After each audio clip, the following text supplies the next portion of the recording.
Good morning. We're in about a week of the book launch, The Captain. If you haven't checked out at least the free chapter, there's a link in this post where you can get it.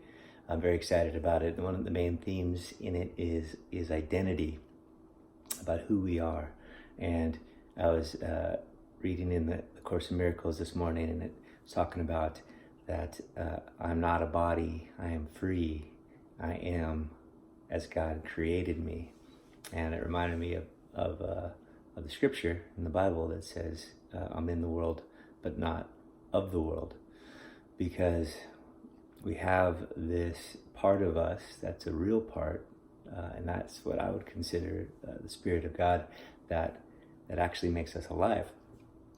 And anytime we suffer for any reason, it's because we forget that. But the reason we forget that is because that's what we're here for. We're here to forget that. Because if we didn't forget that, we wouldn't have what's called experience. And experience is the forgetting. And so it's this thing where we kind of suffer a lot from this world, from all kinds of things, usually related to separateness or lack, because we think that we aren't going to get the love that we long for, or the accomplishment that we long for, or the provision that we long for, or just the abundance that we long for, or the variation, the new exciting thing that we long for. We think it's out there, and we feel this suffering or the lack from it, and we think, oh man, if I only had it, then I'd be happy, or whatever it is. But the thing about being in this place we call the real world is that we have chosen to forget our identity. So today, if you would remind yourself whenever you feel anything less than blissful, is it's like, oh, this is the play that we're in, called Earth, called being a human, that I've forgotten my true nature. Well, what is my true nature? Well, my true nature is eternal. My true nature is real.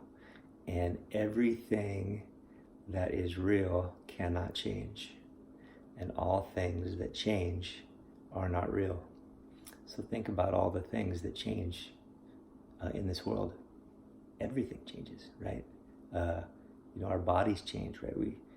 Our hair changes. I used to have hair down to my shoulders. Funny time. We get gray hair. Our bodies, comparatively to other bodies, start to look different and more saggy, and all these other things. We can lose all of these monies that we accumulate. We can gain it all. Our possessions deteriorate and break, burn up and get destroyed. Everything changes. But what doesn't change? Well, in that which is the true nature, the energetic or spiritual essence of things don't change.